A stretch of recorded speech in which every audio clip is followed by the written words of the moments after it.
la bienvenida al economista Mauricio Pozo. Él es ex ministro de Economía y uno de los destacados analistas de la situación económica de Ecuador.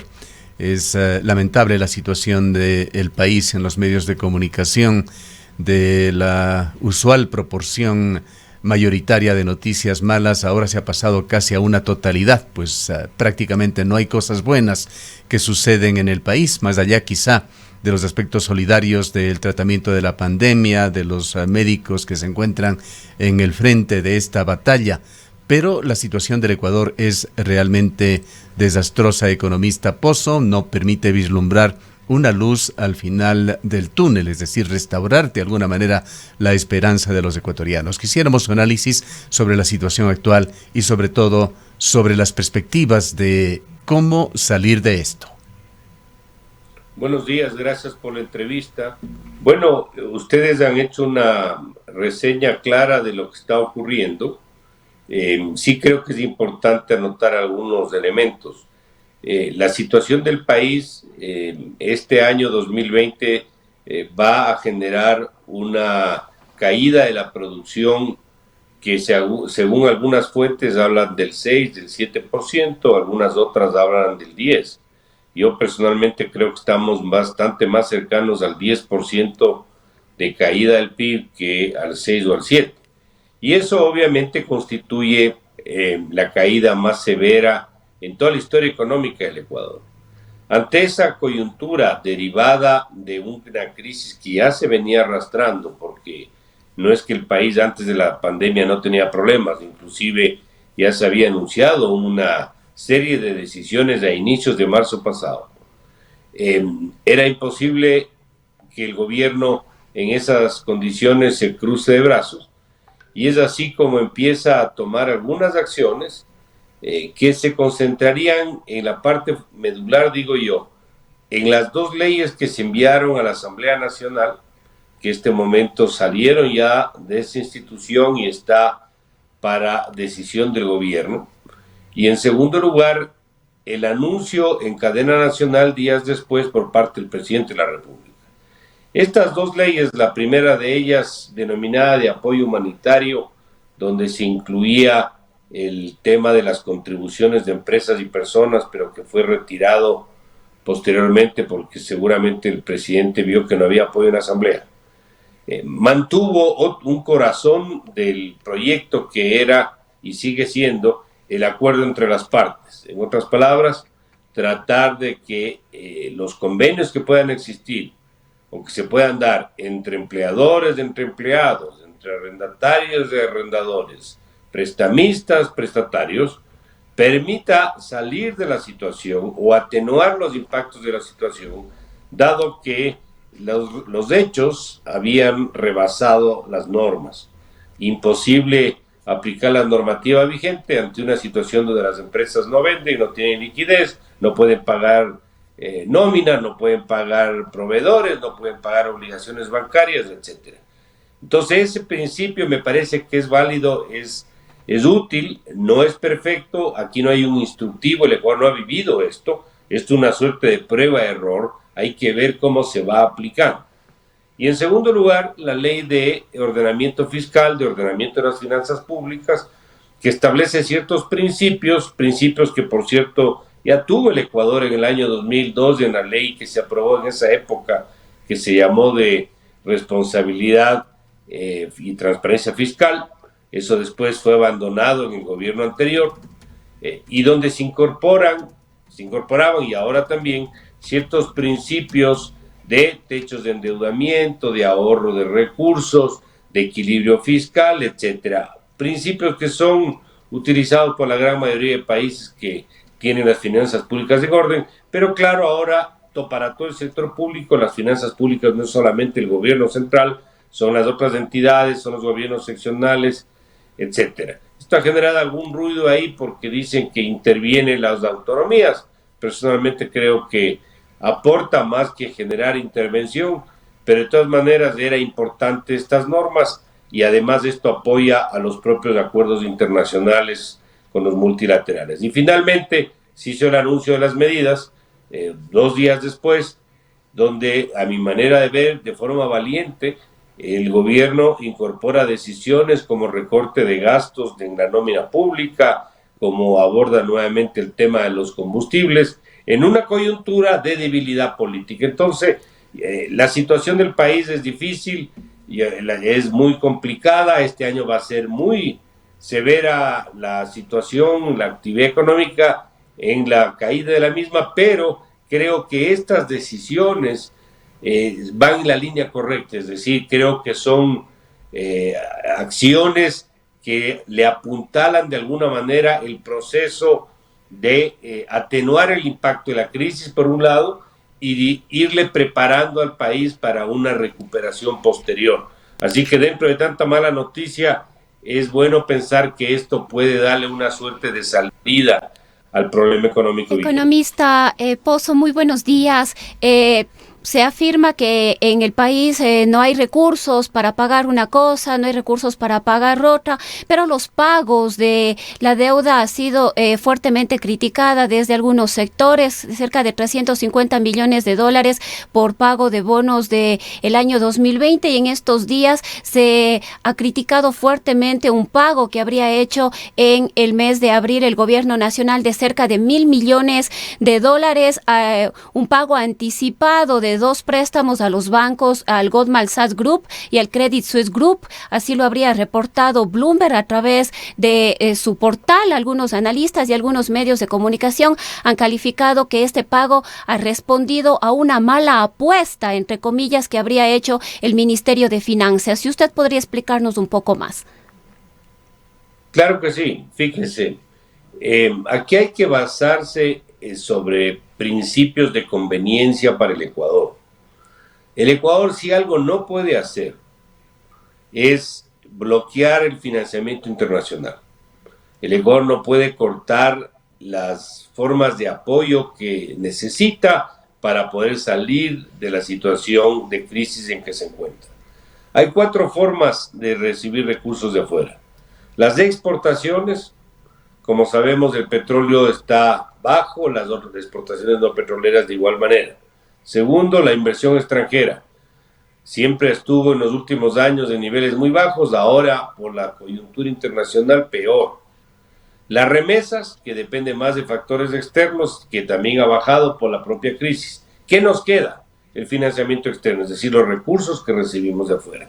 En ese sentido, el Ecuador no podía pretender caer en un default o en una moratoria, porque eso le habría significado un bloqueo del financiamiento. Algunos opinan que igual la plata de los multilaterales iba a venir. Yo tengo mis dudas sobre ese particular porque ellos se sustentan también en principios de cumplimiento y de honrar las obligaciones.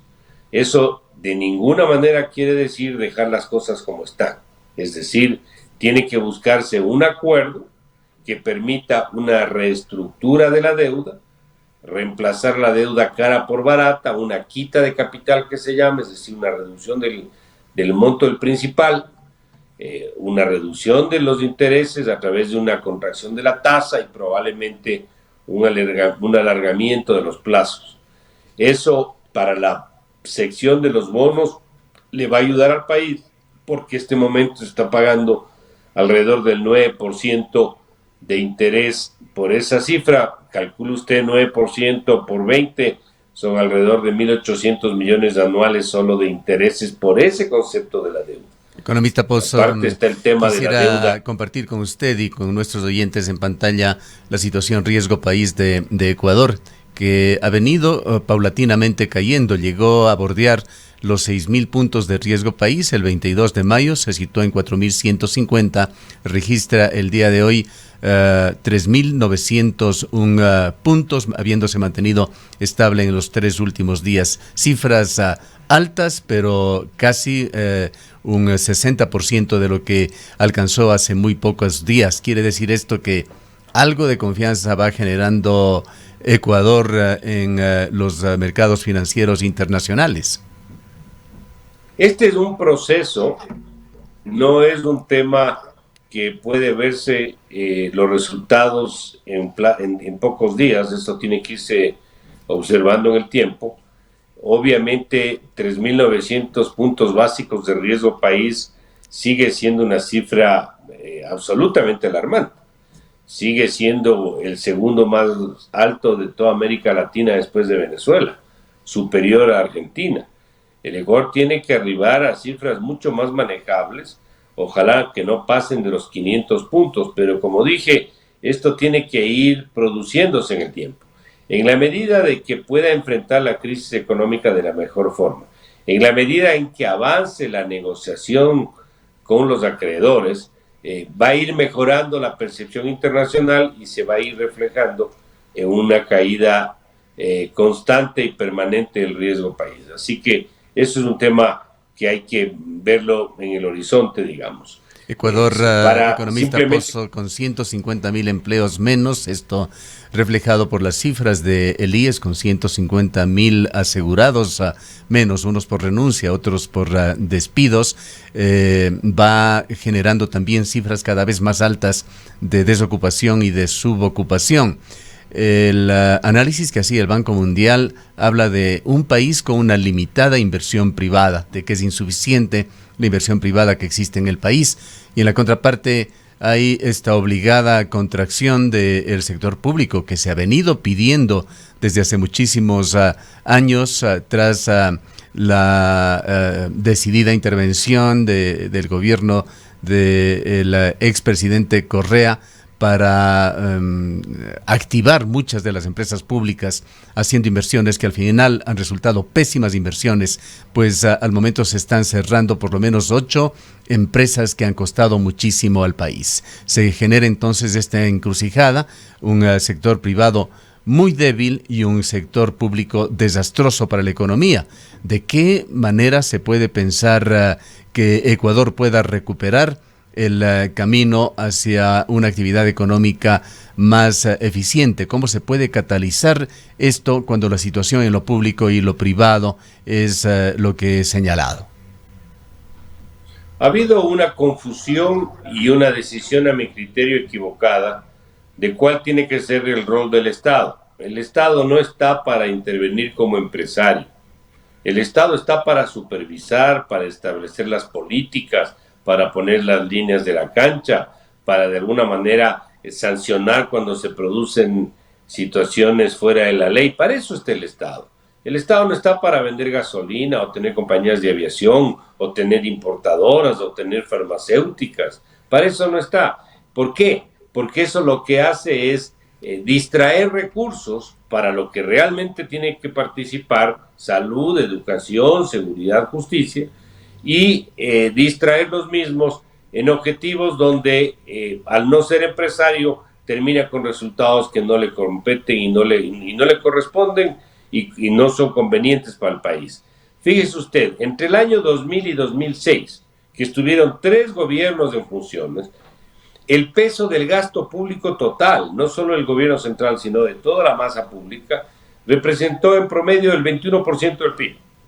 Eso en los últimos 12 años pasó a representar alrededor del 38%, y en algunos años pasó sobre el 44%. Es decir, se duplicó el gasto en respecto a la actividad económica, respecto al tamaño de la economía. Eso debería haber significado que la economía creció mucho más, y los resultados son contrarios. La economía creció menos en los últimos 12 años con más gasto público que en los primeros con menos gasto público respecto al PIB. Entonces, un poco lo que le quiero decir con esto es que el que reactiva la economía, el que genera empleo, el que contrata obreros, es el sector privado. El sector público tiene un rol distinto, tiene que contratar gente para brindar servicios públicos de calidad. Ese es su rol. No es el rol tener, como hoy tiene, lamentablemente, una serie de actividades que por un lado no le competen y por otro lado genera una obesidad que produce 2 impactos en la economía. El primero, déficit fiscales permanentes y crecientes, que es lo que ha ocurrido, y en segundo lugar, endeudamiento agresivo y acelerado, que también ha ocurrido. Entonces, si no arreglamos esa obesidad estatal, los otros problemas tampoco se van a poder resolver. Esto adicionalmente impacta en el sector externo, porque como falta plata hay que endeudarse debilita la balanza de pagos, complica el financiamiento de la actividad bancaria, es decir, tiene múltiples secuelas. Y de ahí viene la desesperación del gobierno para encontrar fuentes de financiamiento en el exterior. No sé si si me permite terminar la pregunta que me hicieron sobre el asunto de la deuda. Sí, economista, justamente yo quería insistir en este tema de la deuda, sobre todo en este pago reciente de los $1.000 millones al Goldman Sachs, al Credit Suisse. Se afirma que el gobierno se habría visto obligado a pagar de forma anticipada por una mala jugada que habría hecho en este tipo de operaciones. A ver, creo que es importante que se entienda de qué se trata. Esta es una operación que se llama de repo. Repo significa acuerdo de recompra, es decir, usted pone un colateral que se llama un activo subyacente, las palabras a veces son medias difíciles, que son los bonos de distintos plazos de vencimiento, como una suerte de garantía, y con cargo a eso usted recibe un fondeo que una vez que cumpla, simplemente, o sea, recibe unos recursos, un préstamo, que una vez que cumpla, se retira la garantía. Entonces, el rato que retira la garantía no es que usted pagó los bonos, simplemente retiró la garantía. Es decir, no es como se está pintando. Hay una aclaración que ha hecho el Ministerio de Economía, no está tan claro, creo yo, la redacción, pero ese es el principio fundamental. Y esto fue efectivamente con la operación con Credit Suisse y con Goldman Sachs. Pero más allá del proceso, más allá del mecanismo, que no fue como se está comentando, lo de fondo es que el país está lamentablemente abocado a buscar en todo lado recursos. Y si ese es el objetivo, mal podía entrar en un proceso de moratoria de deuda como la que de alguna manera habría significado no pagar una obligación. Ahora, es verdad que todavía no consigue todos los fondos. Es verdad que mientras más se demore, más habrá críticas respecto al pago que se hizo de los $320 millones aproximadamente. Pero en la medida de que las puertas sigan abiertas y se siga recibiendo fondos y los multilaterales sigan apoyando y han entregado 1.500 millones, el gobierno está esperando un poco más de 2.000 millones de los dos bancos chinos.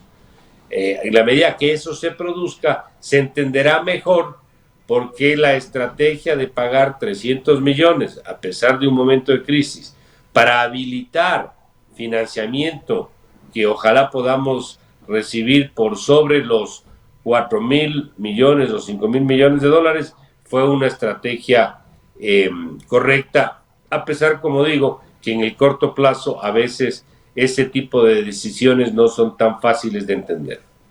Quisiera también su opinión sobre el tema de las remesas, que usted lo ha comentado también ya ligeramente, economista Pozo, profundizando un poco más y sobre todo visualizando qué efectos va a traer esto en el austroecuatoriano, que ha sido la zona del país.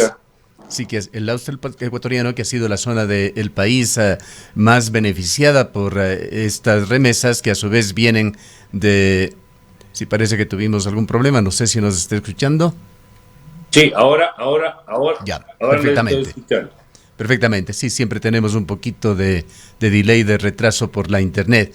En todo caso, le pedía, economista Pozo, referirse al tema de las remesas, que es un tema extremadamente importante para el austro del país, que ha sido beneficiario de aproximadamente una cuarta parte de las remesas que han venido desde el exterior.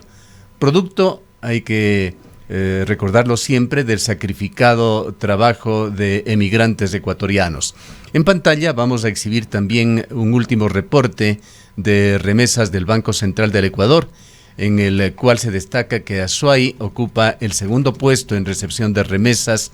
En el 2019 recibió 692 millones de dólares, supera incluso a Pichincha. Guayas recibe algo más, pero a la SUAY, que somos una sola región, se suma Cañar con otros 287 millones de dólares, convirtiéndose esto en un factor económico fundamental para SUAY y Cañar.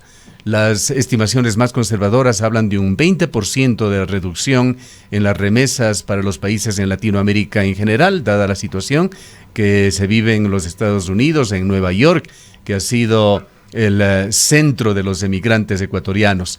Quisiéramos su análisis sobre este tema y sobre los efectos que la reducción de remesas va a traer al país en general, pues las remesas, como usted lo ha señalado, ha sido uno de los pilares también de la economía ecuatoriana y es vital, fundamental para la zona austral del país. Bueno, las remesas efectivamente son una fuente de liquidez importante, tan importante como algunos rubros de exportación del Ecuador. Es una fuente de ingresos al sector privado, pero que alimentan la liquidez y ayudan la circulación.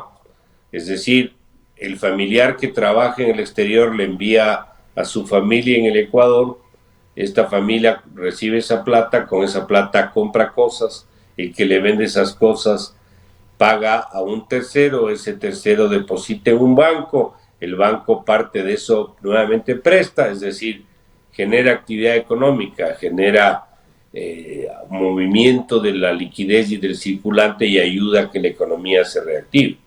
Efectivamente, lo que usted menciona es correcto. El caso de la SUAY, el caso de Cañar, el caso de Pichincha y Guayas, que son los que aglutinan casi la totalidad de las remesas del país, es significativo porque eso, en palabras sencillas, concentra aproximadamente el 10% de los depósitos bancarios. Es decir, estamos hablando de una cifra importante. ¿Cuánto es eso? Alrededor, en algún momento llegó a ser de 3.300 millones de dólares al año. Tuvimos un bajón cuando hubo la crisis en Europa. Ahora vamos a tener también una reducción que yo calculo no va a ser menos de un 25%, pero en todo caso sigue siendo un aporte significativo. Esperaría que con todo el proceso de reincorporación a la actividad productiva en otros países también, eso genere que nuestros compatriotas que aportan su contingente en el exterior y envían esos recursos también vayan normalizando sus relaciones laborales y de esta manera pues el Ecuador empiece nuevamente a recuperar los niveles históricos que ha recibido por este concepto. Para finalizar, economista Pozo, varias autoridades de gobierno hablan de la necesidad de que Ecuador reciba créditos del exterior. Algunos sugieren créditos no reembolsables para algunas actividades. Es decir, Ecuador tiene en esta situación actual que seguir en la misma tónica de los últimos 15 años, seguir endeudándose de manera agresiva para mantener a flote el país. Pero ¿cuándo se podrá hablar ya de otro tipo de visión hacia el futuro? Muy poco se ha dicho sobre un cambio en matriz productiva de Ecuador, en cómo enrumbar la actividad económica para que Ecuador se vuelva autosuficiente y pueda en el futuro ofrecer una mejor perspectiva para los ecuatorianos. Bueno, el país venía con un proceso de endeudamiento acelerado. Desde el año 2007 a la fecha, la deuda respecto al PIB se ha cuadruplicado y de unos 13.000 millones de saldo, ahora estamos hablando por sobre los 60.000 millones de dólares de saldo.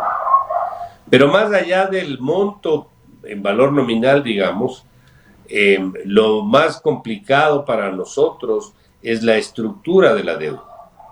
Si ese mismo monto nosotros le podríamos prolongar a 40 o a 50 años con una tasa del 2 o del 3% por año, no habría mayor impacto. El gran problema es que esta es una deuda de plazo corto y obviamente con tasas de interés altas, lo cual nos complica el uso de liquidez para este objetivo y no poder utilizar para otro tipo de propósitos. Entonces, la reestructura de la deuda en ese sentido se vuelve fundamental.